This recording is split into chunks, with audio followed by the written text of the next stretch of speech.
Eu saúdo a todos com a paz do Senhor Jesus Cristo.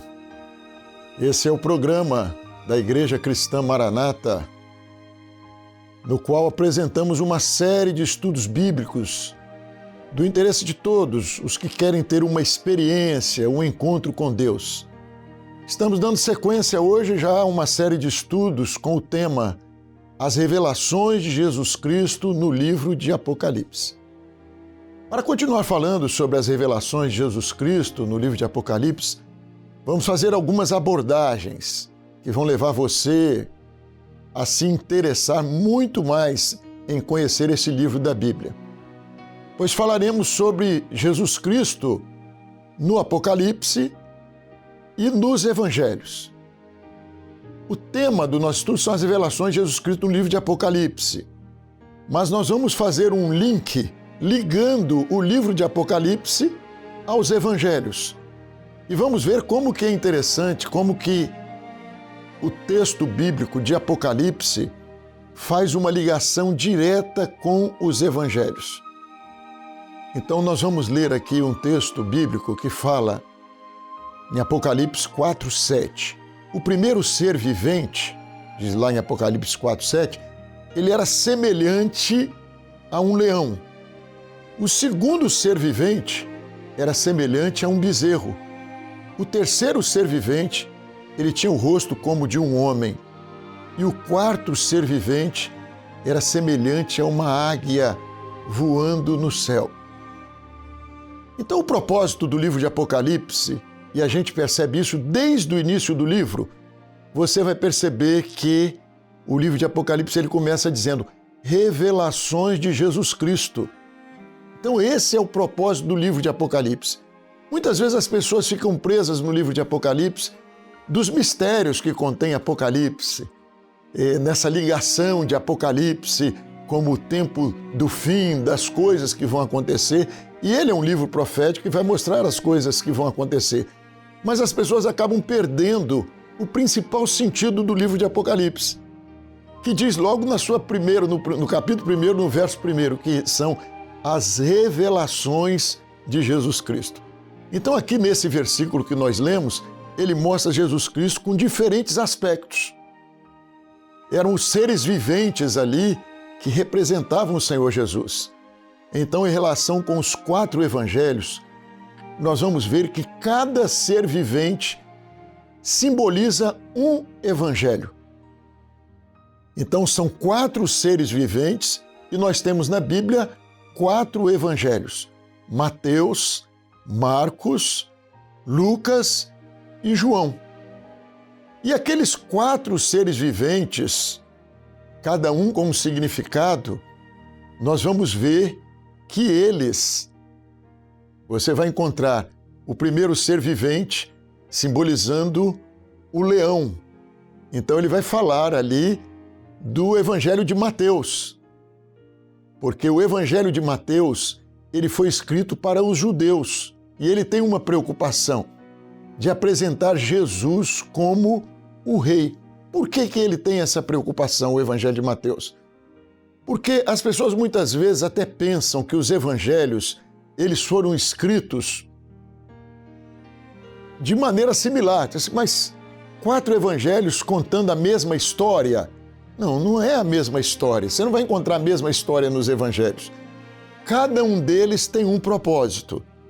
E nós vamos ver isso daqui. São maneiras que Deus encontrou de mostrar ao homem o Senhor Jesus, em diversos aspectos que Jesus ia se apresentar. Então nós vemos quando Mateus escreve, Mateus era judeu, e quando Deus usa Mateus para escrever o Evangelho do Senhor Jesus, ele em todo o Evangelho ele tem uma preocupação, é de apresentar Jesus para os judeus. O principal objetivo era apresentar Jesus para os judeus. E os judeus esperavam quem? Os judeus esperavam o Messias, um rei que havia de vir. Então o Evangelho de Mateus ele tem essa preocupação. Ele vai apresentar Jesus como rei. E como nós vimos lá no texto que nós lemos de Apocalipse, O primeiro ser vivente era o leão. E o leão por quê? Porque o leão é símbolo do rei. E nós vamos ver isso na genealogia do Senhor Jesus. Quando ele é apresentado ali em Mateus, nós vamos ver que a genealogia de Jesus em Mateus vai apresentar ele, começa apresentando ele como filho de Davi, o filho de Abraão. Por que filho de Davi? Porque os judeus esperavam que o Messias, ele fosse da descendência de Davi.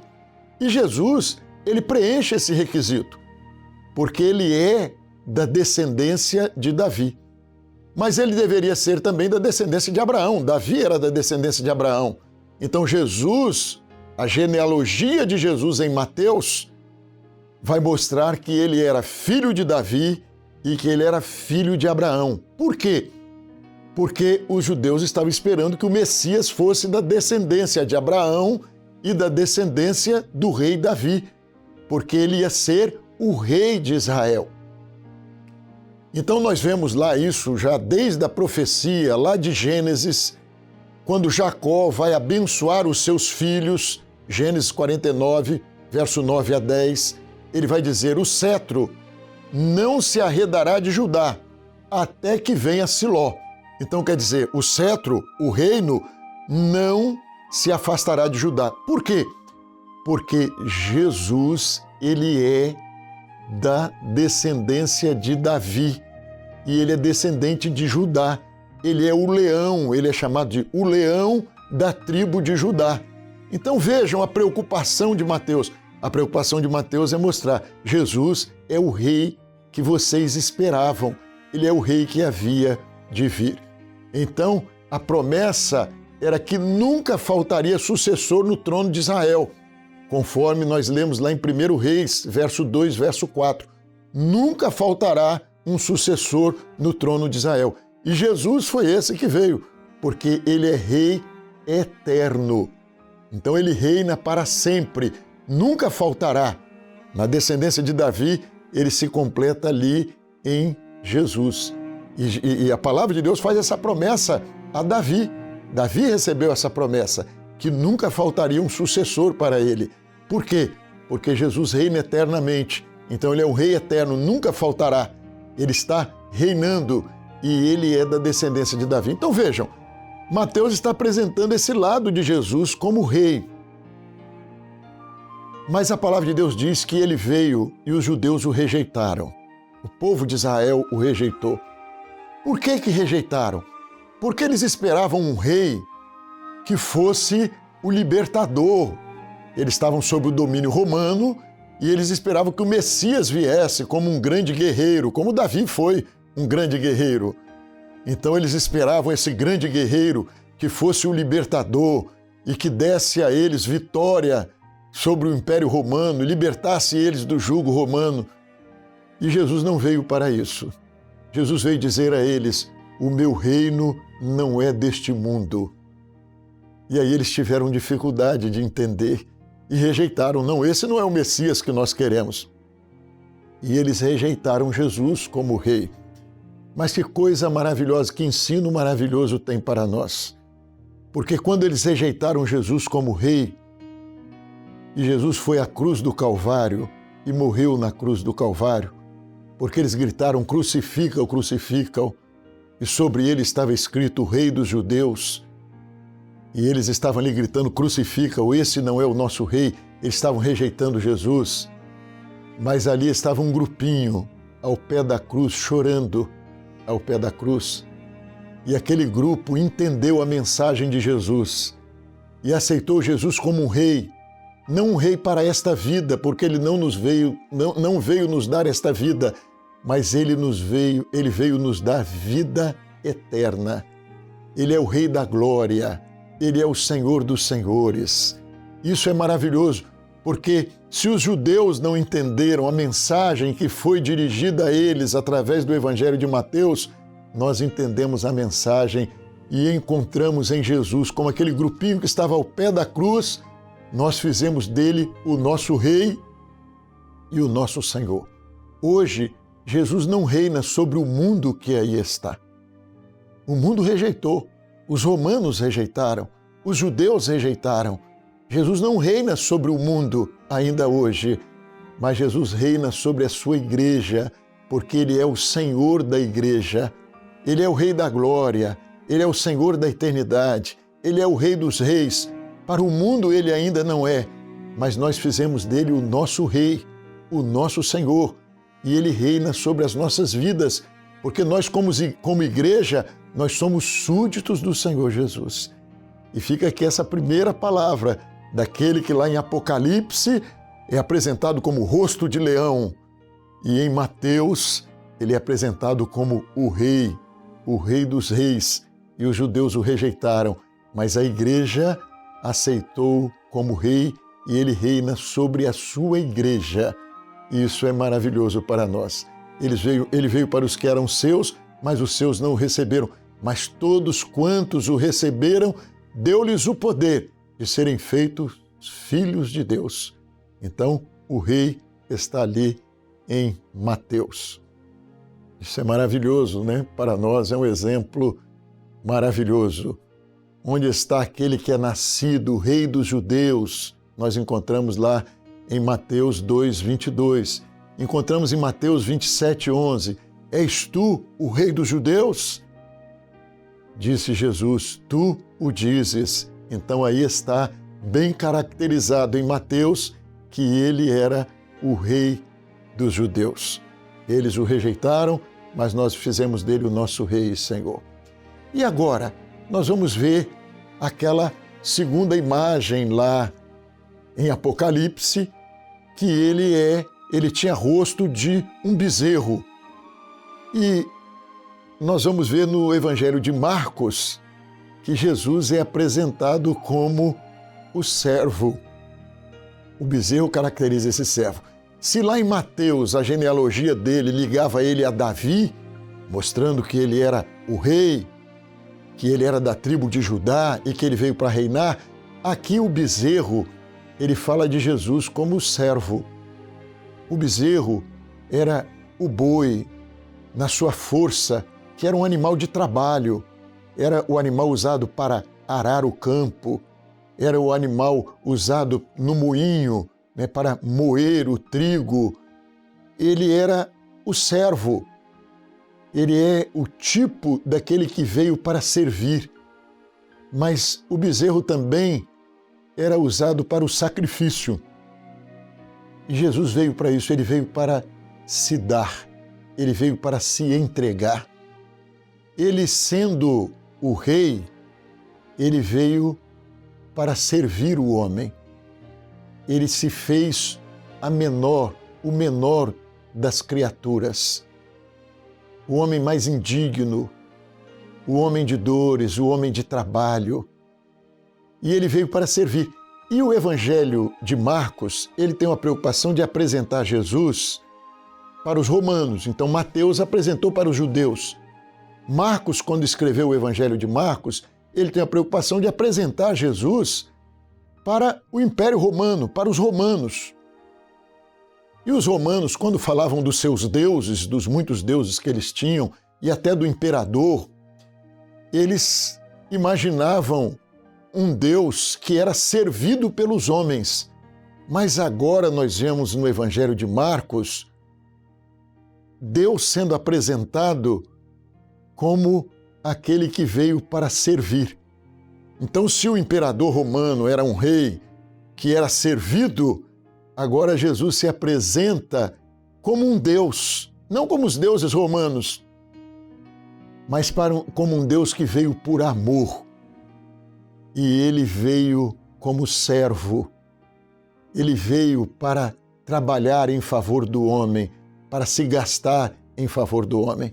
Então nós encontramos em Marcos 10:45, dizendo que o Filho do Homem não veio para ser servido, mas para servir, para dar a sua vida em resgate de muitos. Foi isso que ele veio fazer. Então o exemplo máximo, Jesus lavando os pés dos seus discípulos. Nós vemos esse texto lá em João, no capítulo 13, mostrando bem Jesus com essa característica de servo, né? Porque você não pode imaginar um rei lavando o pé de ninguém, mas ele ali é aquele que se anulou, é aquele que se fez servo, se fez pequeno, servo para servir o homem, mas também o servo perfeito de Deus, porque ele veio com essa missão que o Pai entregou a ele, a missão de ser o Salvador, mas o Salvador que se fez o mais indigno entre os homens, o menor, como está lá em Isaías 53, o menor de todos os homens. E nós vemos em Marcos, um evangelho, é o menor dos evangelhos, são 16 capítulos, né? E ele é muito dinâmico, porque o romano era assim. O romano queria alguma coisa, uma mensagem rápida para que pudesse entender. E Jesus estava ali, e você vai encontrar diversas vezes no livro de Marcos, como em Marcos 1, 29, e logo saindo da sinagoga. Depois você vai encontrar em Marcos 5, 13, e Jesus logo lhe permitiu. Então, essa é uma característica do Evangelho de Marcos. É aquele que coloca Jesus como o servo, é aquele que coloca Jesus servindo o homem, mas é o homem que também, a vida do homem é o conto ligeiro, é logo passa, é como a flor da erva.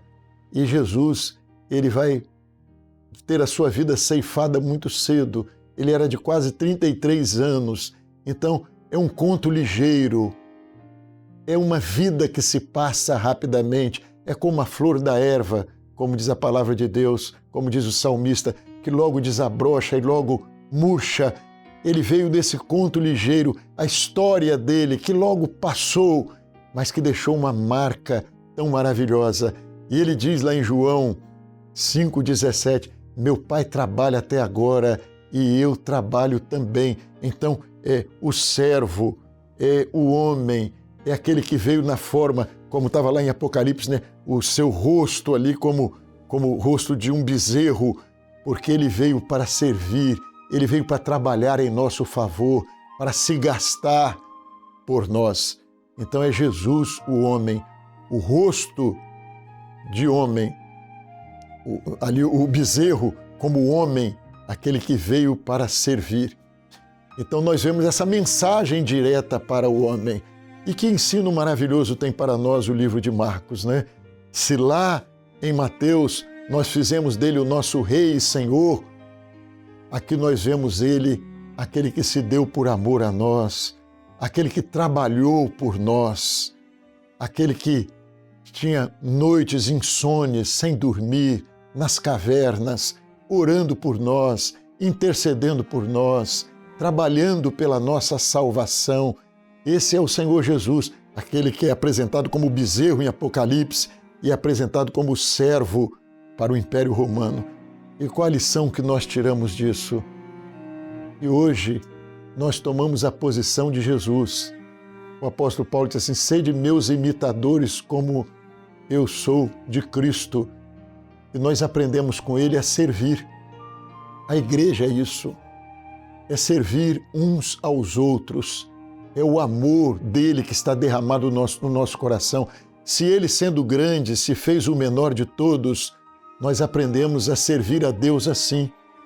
Nós não somos extraordinários, nós não somos grandiosos, nós somos servos de Deus. E que título maravilhoso!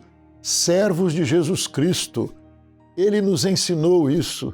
Quem quiser ser o maior no reino de Deus tem de se fazer como o menor, como uma criança, como um pequeno. E nós aprendemos essa mensagem e vivemos isso hoje. É a nossa experiência. A igreja como corpo de Cristo é cada um chorando com o que chora e se alegrando com o que se alegra. É uma igreja que veio para servir. A igreja deixou essa mensagem para o Império Romano. O Império Romano ficava impressionado, porque ainda que perseguisse a igreja, como ela foi perseguida no Império Romano, ela pagava o mal com o bem, ela se entregava por amor, ela anunciava este amor amando ao próximo. E nós hoje vivemos o Evangelho assim, aprendemos com Jesus no Evangelho de Marcos a servir. E agora nós vamos entrar no Evangelho de Lucas. Lucas, que escreve o Evangelho de Lucas, era um médico. E ele escreve, e ele não era judeu, ele é de origem grega, e ele era médico, como nós dissemos, e ele estava interessado de apresentar Jesus para os gregos como a natureza humana, né? Os gregos que tanto gostavam da filosofia, da razão, e ele vai apresentar Jesus como homem. É aquele que lá em Apocalipse tinha o rosto de homem. E aqui os gregos estavam interessados nessa natureza humana de Jesus. Então Jesus é apresentado em Lucas como o carpinteiro, aquele que viveu como homem. Em João 1,14 nós vemos que o Verbo se fez carne e habitou entre nós. Então se fez carne, ele se fez homem. Então ele é aquele que é o mediador entre Deus e os homens. Está lá em 1 Timóteo 2,5. Por quê? Porque o mediador, ele precisava de ser homem. O Salvador, ele precisava de ser homem. Os animais que eram sacrificados no Antigo Testamento, eles apontavam para Jesus, porque o pecado entrou no mundo por um homem e precisava de um homem perfeito que não tivesse pecado para morrer no lugar do pecador. E Jesus é esse homem perfeito que Lucas vai apresentar. Aquele que lá em Apocalipse, aquele animal que tinha a face de homem, é o Senhor Jesus apresentado no Evangelho de Lucas como homem, o homem perfeito. Aquele que não pôde ser convencido de pecado. Ninguém pôde convencê-lo de pecado. E ele veio como homem para morrer no nosso lugar. Então nós vimos que em Mateus ele é apresentado na genealogia de Mateus com a preocupação de apresentar ele como rei. Em Marcos não tinha genealogia porque o escravo, o servo, não tem genealogia. Mas em Lucas tem a genealogia de Jesus. E ali ela vai apresentar essa genealogia até Adão. Então ele parte de Jesus e vai mostrar que Jesus é descendente de Adão. Por quê? Porque o pecado entrou por Adão, mas agora é o segundo Adão, que é o Senhor Jesus. Porque se o pecado veio por Adão, agora a justiça vem pelo Senhor Jesus, porque ele se apresenta a Deus não como sacrifício do Antigo Testamento transitório, mas ele se apresenta como o Cordeiro de Deus, como homem puro. Se Adão foi convencido de pecado, agora o segundo Adão, que é o Senhor Jesus, ele morre, mas ele ressuscita e ele morre sem pecados. Por quê? Porque ele ia se entregar como sacrifício perfeito e ele morreu ali no meu lugar e no seu lugar. Essa é a mensagem desse Deus que se fez homem. Ele se fez homem para cumprir toda a lei, para mostrar a Deus que ele venceu o pecado, ele não pôde ser convencido de pecado. E eu não posso morrer pelo seu pecado porque eu tenho pecado. Você não pode morrer pelo meu porque você tem pecado. Mas ele era o Cordeiro puro, ele era o homem perfeito e ele pôde levar os nossos pecados porque ele não tinha pecado. Se ele tivesse pecado, ele ia morrer pelo pecado dele, porque o salário do pecado é a morte. Mas ele não tinha pecado, então ele se entrega por mim e por você e leva sobre ele o nosso pecado. Então em Hebreus 10, 4 a 10, o sangue de touros e de bodes, mostra ali em Hebreus, não pode tirar o pecado. Pelo sacrifício do corpo de Jesus Cristo, uma vez por todas, ele levou sobre ele os nossos pecados. Então o sacrifício antigamente de animais, ele tinha de ser repetido, mas o sacrifício de Jesus não, porque ele foi o sacrifício que agradou a Deus. Ele se sacrificou, ele se entregou e ele levou sobre ele os nossos pecados. De todo aquele que quer perdão hoje, encontra a libertação em Jesus. Então ele é o exemplo da humanidade no Evangelho. Aquele que em Lucas 4,2 teve fome. Em Lucas 9,58, ele é o Filho do Homem que não tem onde reclinar a cabeça. Em Gálatas 4:5 vemos, vindo a plenitude dos tempos, Deus enviou seu Filho, nascido de mulher, nascido sobre a lei, para resgatar os que estão debaixo da lei. Em Mateus 1:25, deu à luz ao seu Filho primogênito e pôs-lhes por nome Jesus. Então Jesus aqui é o homem perfeito, aquele que se ofereceu por nós. Agora nós vamos ver aquilo que Apocalipse apresenta ele como águia, né? Então, Jesus como Deus. E o Evangelho de João, que está ligado lá a Apocalipse como águia, ele vai apresentar Jesus como esta águia, o Filho de Deus. E ele começa da águia, Jesus como Deus, no Evangelho de João.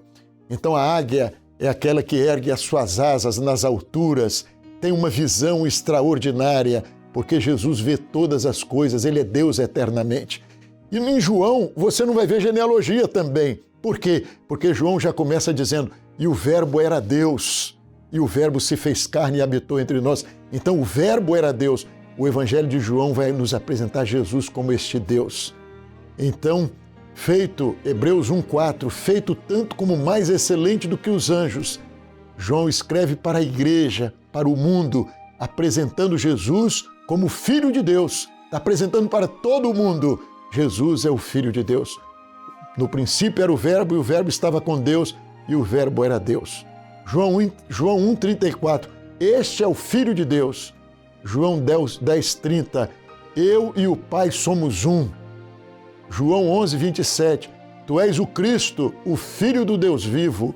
João 11,42, disse isto para os que creiam que tu me enviaste. João 20,31, estes foram escritos para que creiais que Jesus é o Cristo, o Filho de Deus, para que crendo tenhais vida eterna. A comparação, então, entre o Evangelho e Apocalipse. No Evangelho, Jesus deixa a sua glória para se fazer homem. Em Apocalipse, nós vemos Jesus, ele readquire a sua glória eterna. O livro de Apocalipse vai apresentar ele na sua glória. A aplicação disso tudo para nós. A igreja reconhece Jesus. Nós temos lições dele como rei. Nós aprendemos dele como servo. Ele é nosso rei. Mas nós aprendemos com ele a servir a Deus, a servir uns aos outros. É o homem e Deus. É o homem que foi apresentado para levar a nossa culpa, levar o nosso pecado. Mas em João nós encontramos ele como Deus eterno. Se você precisa de Deus, você encontra ele como Deus. Se você precisa de entender que ele foi homem, ele sabe a sua dor, ele sabe a sua necessidade, ele sabe o seu trabalho, ele sabe as suas preocupações, porque ele foi homem também. Ele foi servo, ele foi homem, ele foi Deus, ele é Senhor, ele é o Rei dos Reis, ele é o Rei da Glória. Estamos encerrando e queremos concluir. Em Apocalipse, é um livro que vai mostrar Jesus e vai mostrar também Jesus na sua glória. E nos Evangelhos, ele vai mostrar as diversas facetas de Jesus e cada uma delas com uma mensagem maravilhosa para nós. Ele é Rei, ele é o servo, ele é o homem e ele é Deus eternamente. Amém? Que o Senhor nos abençoe por essa mensagem tão maravilhosa que os Evangelhos trazem para os nossos corações. A paz do Senhor Jesus.